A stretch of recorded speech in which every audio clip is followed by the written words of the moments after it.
عقیدہ توحید کو بہتر کیا جائے۔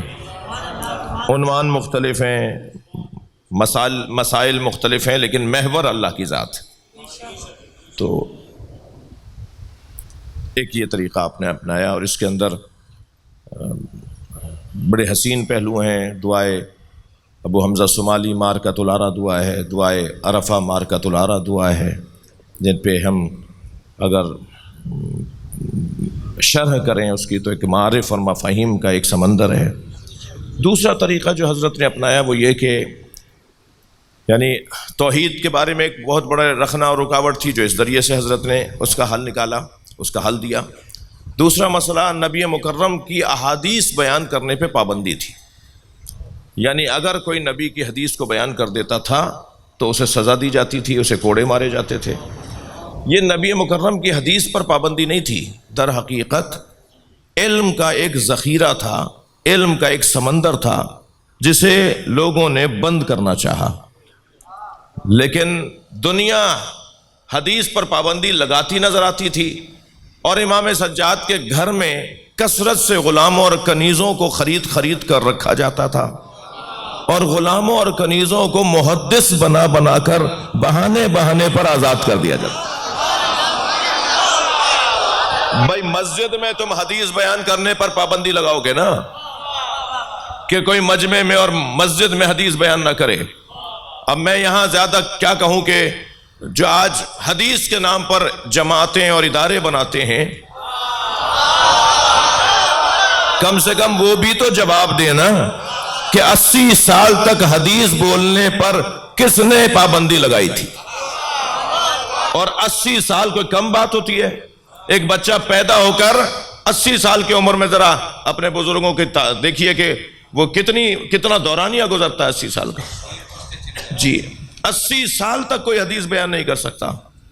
اب جنہیں حدیثیں پتہ تھیں وہ ضعیف ہو گئے، دنیا سے چلے گئے، چھپ کر اپنے شاگردوں کو بتا رہے ہیں، تو تعداد حدیثوں کی جو آج ہمارے پاس ہے اس سے 10 برابر زیادہ ہوتی، لیکن ان حدیثوں کو نسیان اور بھول کے سپرد کر دیا گیا، اور لوگ بھول گئے کیونکہ بیان کرنے پہ پابندی ہے۔ کثرت سے بیان ہوگی تو یاد رہے گی نا، بیان ہی نہیں ہو رہی تو یاد کیسے رہے گی؟ یہ بہت بڑی دشمنی تھی نبی مکرم کی زبان مبارک سے جاری ہونے معارف کی حوالے سے۔ وہ جو علم نبی کی زبان سے جاری ہوا اس کے ساتھ ایک دشمنی تھی، حدیث بیان نہیں ہو سکتی۔ امام نسائی میرے بھائیوں کے 6 فقہا میں سے ایک ہیں، جی سیاہ ستہ کے فقہا میں سے ایک ہیں، انہوں نے حدیث بیان کی تھی مسجد میں، انہیں اتنے کوڑے مارے، اتنا انہیں مارا، زد و کوب کیا کہ وہ چند دنوں میں ہی ان زخموں کی تاب نہ لا کر شہید ہو گئے۔ اور وہ کیا تھا؟ وہ نہیں باز آ رہے تھے، نہیں رک رہے تھے کہ نہیں میں تو نبی کی حدیث کو نقل کروں گا۔ مگر کتنے لوگوں میں اتنی ہمت تھی جو شہادت قبول کرتے، جان سے ہاتھ دھوتے اور حدیث کو بیان کرتے؟ لیکن یہ سب ایسے حالات کا سامنا کر رہے تھے، اور امام سجاد نے غلاموں، اب امام کے گھر میں اگر 80 کنیزیں ہوں، جی 100 غلام ہوں، اور کپڑے اپنے امام سیدھے کرتے ہوں، بستر اپنا خود سیدھا کرتے ہوں، کھانا اپنا خود بناتے ہوں، تو اتنے غلاموں اور کنیزوں کا مطلب کیا تھا؟ مطلب ہرگز یہ نہیں تھا کہ اپنی خدمت کروانی ہے، مطلب تو یہ تھا کہ تم غلام اور کنیز کے طور پر آئے ہو، مبلغ بن کے واپس جاؤ۔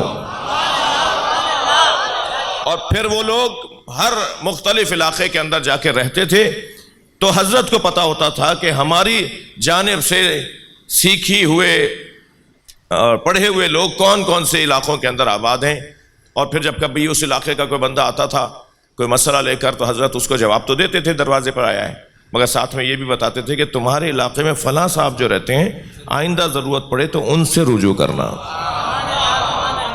اس طرح حضرت نے دوسری روش یہ اپنائی۔ اور تیسری روش عزیزو، مرکز سے جڑے رہو، کہیں بھول نہ جاؤ کہ تم کس کے ہو، کہیں فراموش نہ کر دو کہ تمہارا تعلق کن سے ہے۔ اس مرکز سے مضبوطی کے ساتھ تعلق کو عزاداری کہتے ہیں۔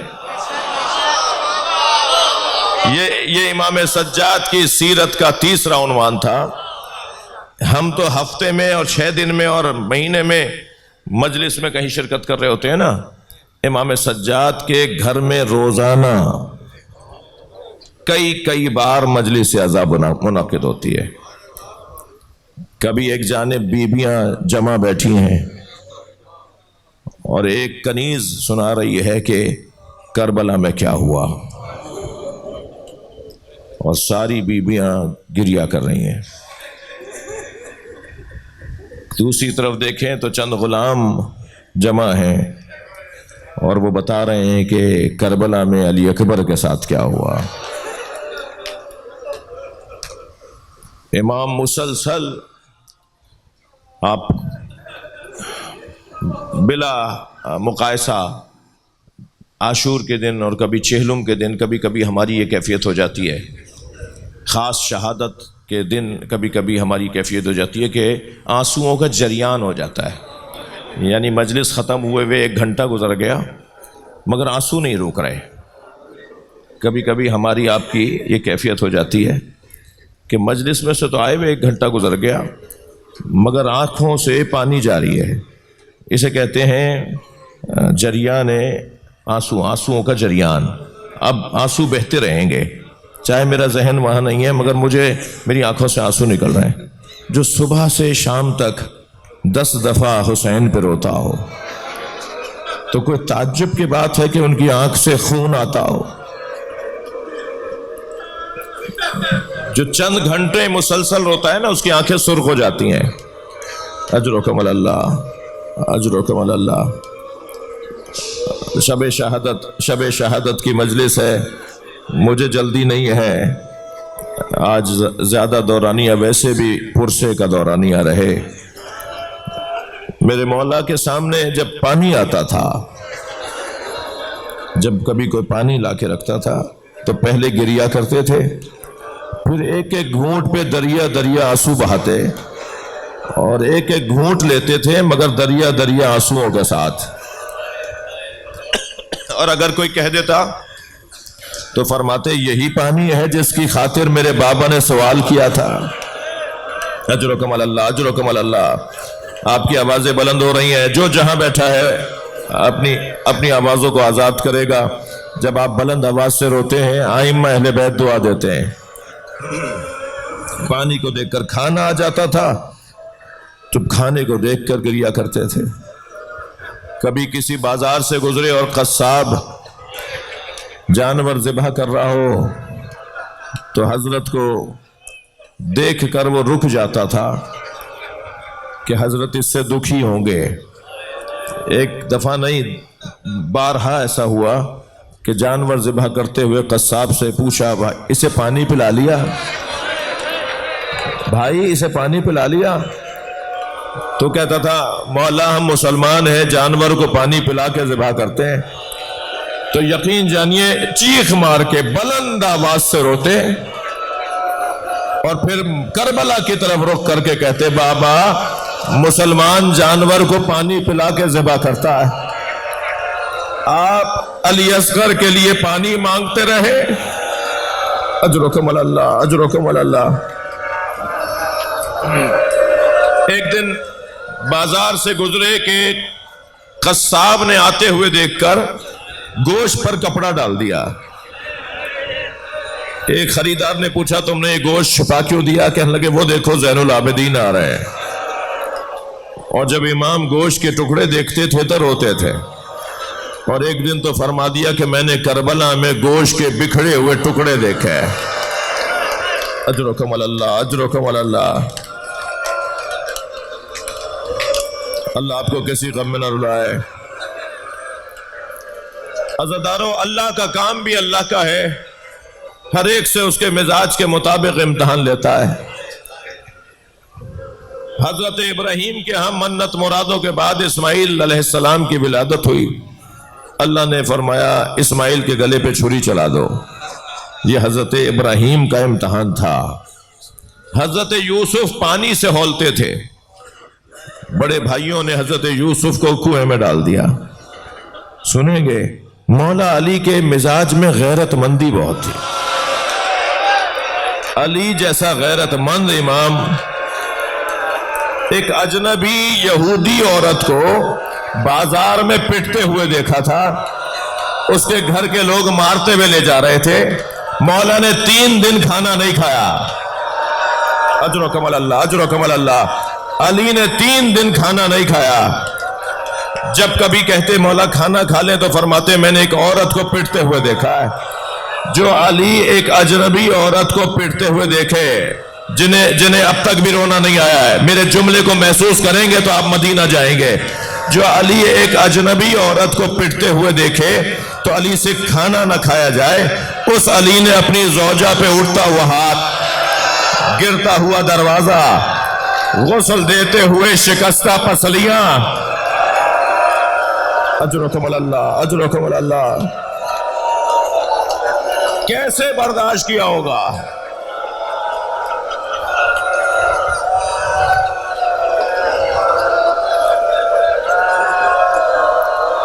جس شخص نے، مجھے جلدی نہیں ہے تسلی کر کے، جس شخص نے جناب زہرا پر جلتے ہوئے دروازے کو لات ماری تھی، دروازہ آدھا جل گیا تو ایک شخص نے اپنے غلام سے کہا اسے لات مار کے گرا دے. تھکے نہیں، تھکے نہیں. دروازے کے عقب میں جناب زہرا تھی. اس نے جب لات ماری ہے تو جلتا ہوا دروازہ بی بی پہ گیا ہے. مقتل کا جملہ ہے کہ اس دروازے میں لوہے کی کیل تھی جس نے سیدہ کی پسلیاں توڑ ڈالی.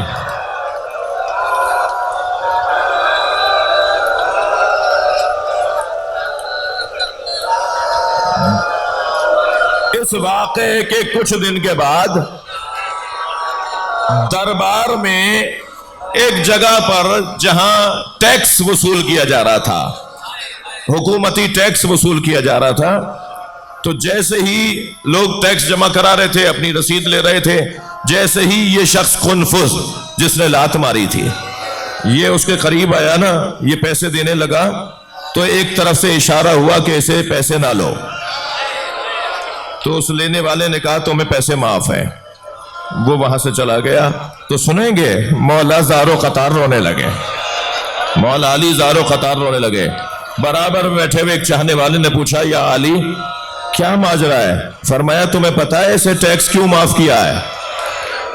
تمہیں معلوم ہے اس سے یہ مالیات کیوں معاف کیے ہیں؟ اس سے یہ ٹیکس اس لیے معاف کیا ہے کہ اس نے سیدہ کے دروازے پہ لات ماری، انعام کے طور پر دیا گیا ہے. سخت جملے ہیں، اللہ کرے بیان ہو پائے.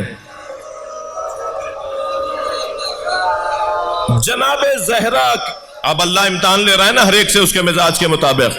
جناب زہرا کے مزاج میں مانگنا نہیں تھا.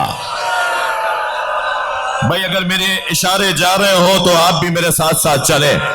سیدہ کے مزاج میں مانگنا نہیں تھا. جو اپنے بابا سے کچھ نہ مانگے، جو اپنے شوہر سے کچھ نہ مانگے، اسے نبی کی وصیت ہے تمہیں بھرے دربار میں فدق مانگنا ہوگا. یہ جناب زہرا کا امتحان ہے. امام حسین کو پیاس بہت لگتی تھی. امام حسین دنیا میں آنے سے پہلے جناب زہرا اور پورے بنی ہاشم کو اس بات کا احساس تھا کہ یہ آنے والا جو بچہ ہے، ایک دن تو جناب زہرا نے فرمایا بابا یہ جو بچہ میرے ساتھ ہے یہ مجھے رلاتا ہے.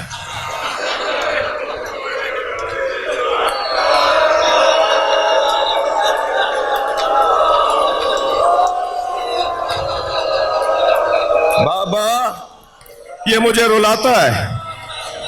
کہ سیدہ کیا کہتا ہے؟ بابا جب یہ مجھ سے بات کرتا ہے تو کہتا ہے میں بھوکا ہوں. بابا یہ کہتا ہے میں پیاسا ہوں.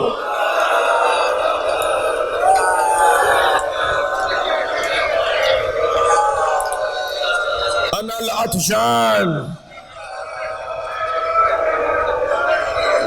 انا الجائع. یہ اس بچے کی آواز آتی ہے. پورے بنی ہاشم کے خاندان کو معلوم تھا کہ حسین مولا کو پیاس زیادہ لگتی ہے. جناب زہرا نے بھی جب مولا علی سے وصیتیں فرمائی نا، ہر بچے کے بارے میں علیحدہ علیحدہ فرمایا. امام حسین کے بارے میں فرمایا میرے بچے حسین کے پانی کا خیال رکھیے گا. کہیں یہ پیاسا نہ رہ جائے۔ میں نے اپنی آنکھوں سے یہ روایت پڑھی کہ 2 قدم کے فاصلے پہ تھیں جناب زہرا۔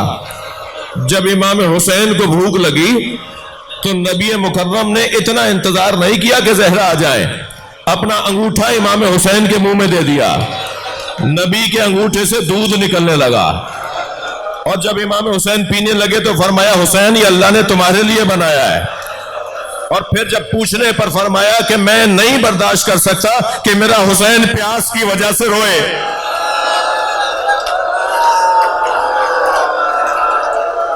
اجرکم اللہ، اجرکم اللہ، تھکے نہیں، اللہ آپ کو کوئی غم نہ دے۔ آج یہ مجلس ہی ایسی ہے، یہ مجلس ہی ایسی ہے۔ امام سجاد کا بدن نازنین بہت تھا، امام سجاد کا بدن نازک بہت تھا، نرم نرم ہاتھ، نرم نرم پیر، بدن مبارک نرم۔ اکثر سفروں سے لوٹتے تھے تو امام کو بخار ہو جاتا تھا، اور سب بنی ہاشم کو پتا ہوتا تھا کہ زین العابدین اس وقت تب کی کیفیت میں ہے۔ کئی روایتیں ہیں کہ امام حسین سفر سے لوٹے ہوئے امام سجاد کے قریب آ کے بیٹھ جاتے تھے، بیٹا تمہیں تب ہو گیا ہے، بخار ہو گیا ہے؟ کہ بابا سفروں میں مجھے ایسا ہو جاتا ہے، سفروں کی وجہ سے مجھے ایسا ہو جاتا ہے۔ ہاتھ نرم نرم، پیر نرم نرم، جس کا بدن ایسا ہو ان میں بیڑیاں پڑیں گی، اس کے گلے میں توق ڈلے گا، اس کے ہاتھوں میں ہتھکڑیاں ڈلیں۔ اجرکم اللہ، وہ کربلا سے کوفے تک پیدل چلے گا، وہ شام کی راہوں میں پیدل چلے گا۔ اجرکم اللہ، اجرکم اللہ۔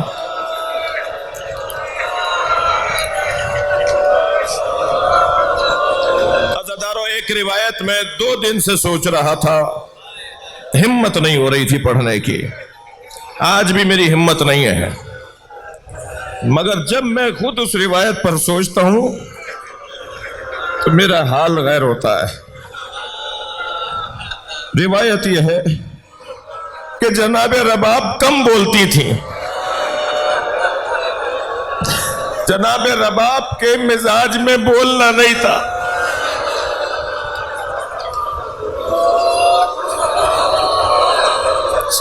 سے کم گو تھیں جناب رباب، کم گو تھیں، کم بولتی تھی جناب رباب۔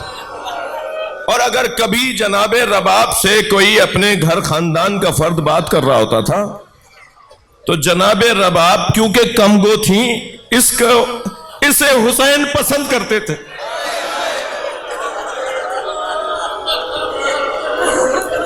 امام حسین کو یہ پسند تھا، یہ ان کی ذاتی صفت امام کو اچھی لگتی تھی، تو جب کبھی کوئی جناب رباب سے بات کرتا تھا تو امام حسین ان کی طرف سے جواب دیتے تھے۔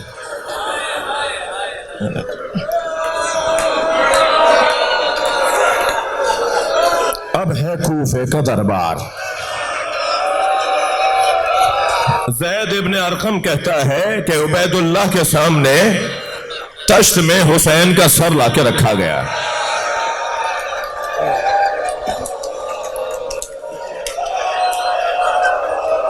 زید ابن ارقم کہتا ہے کہ سر حسین لا کے رکھا گیا، اور اس کا جب رومال ہٹایا گیا تو سب نے دیکھا، اجرکم اللہ، سب نے دیکھا کہ سر حسین تشت میں رکھا ہوا ہے۔ تو عبید اللہ نے بیویوں کو دیکھنا شروع کیا۔ میں مر جاؤں اس روایت کو ہماری کسی بیوی کی طرف، ہمارے گھر کی عورت کی طرف کوئی اجنبی اگر دیکھے تو ہمارا حال غیر ہو جائے، ہم سے برداشت نہ ہو۔ بیویوں کی طرف دیکھ کر کہتا ہے حسین کی زوجہ رباب کہاں ہے؟ اب سلام ہو امام سجاد پر، درود ہو امام سجاد پر۔ امام سجاد یہ منظر دیکھ رہے ہیں، اجرکم اللہ۔ اور ایک مرتبہ جناب رباب کو آواز دے کر کہتا ہے یا رباب راس من ھذا، اے رباب یہ کس کا سر ہے؟ تو جناب رباب کے مزاج میں تو بولنا نہیں تھا. کم بولتی تھی جناب رباب. اور جب بھی کوئی جناب رباب سے زیادہ بات کرتا تھا تو امام حسین ان کی طرف سے بولتے تھے. اب جب دوبارہ کہا نا اس نے یا رباب راس من ہسا، یہ کس کا سر ہے؟ تو جناب رباب نے ایک مرتبہ سر کو دیکھ کر کہا ھذا ابی عبداللہ حسین. یہ کہہ کر جناب رباب اپنی جگہ سے بے ساختہ اٹھی. تھکے نہیں. آگے بڑھ کر امام حسین کا سر اپنے ہاتھوں میں لے لیا، پیشانی کا بوسہ دیا، اپنے سینے سے کچھ دیر لگایا اور وضعت علی حجرہا، اور اسے اپنی گود میں رکھ لیا. عبید اللہ کی آواز آئی رباب سے سر حسین واپس لو. یہ منظر امام سجاد دیکھ رہے ہیں. رباب سے سر حسین واپس لو. سنیں گے عزادارو، ایک سپاہی آگے بڑھا جناب رباب سے لینے کے لیے. جب اس نے ہاتھ بڑھایا تو جناب رباب نے اسے اپنے سینے سے لگا لیا. تو پھر 6 تازیانہ بردار ظالم آگے بڑھے اور جناب رباب پر تازیانے برسائے. میں نے اپنی آنکھوں سے روایت پڑھی ہے، بی بی کا سر کھل گیا. وَالدَّمُ تَحْتَ قَنَاءِ الرِّبَابِ، روایت کہتی ہے بی بی کی ٹھوڈی سے سر کا خون بہ رہا تھا اور امام حسین کا سر یہ ظالم لینے میں کامیاب ہوئے. تو ایک مرتبہ دربار کے ایک کونے سے امام سجاد کی آواز آئی، یہ میری ماں رباب ہے. تعزیانہ امام سجاد پہ اٹھایا گیا. سخت جملے ہیں، اللہ کرے میں بیان کر جاؤں. جب بی بی رباب کو وہاں لے جا کر کھڑا کیا گیا جہاں جناب زینب تھی، تو جناب زینب دیکھ رہی ہیں کہ بی بی کے خون بہ رہا ہے، سر سے خون بہ رہا ہے، پورے چہرے سے خون بہ کر ٹھوڈی کے نیچے سے خون نکل رہا ہے. تو جناب زینب نے فرمایا اے بھابی رباب، آپ نے ایسا کیوں کیا؟ جب وہ سر مانگ رہے تھے تو آپ دے دیتے. تو فرمانے لگی اے زینب، میرے سینے میں آگ لگی، میرے سینے میں آگ ہے. اور آگ اس بات کی ہے کہ جب حسین وداع آخر کو آئے تو میں ساری بیویوں میں حسین کے ساتھ حسین کو ودا کر رہی تھی. مجھے یہ خیال آیا کہ حسین میرا بہت خیال کرتے ہیں، حسین کے چھوٹے بچے کی ماں ہوں. میں اپنے خیمے میں چلی گئی کہ حسین وہاں مجھ سے ملنے آئیں گے، مگر حسین چلے گئے. میں نے چاہتے ہوئے حسین کو رخصت نہیں کیا.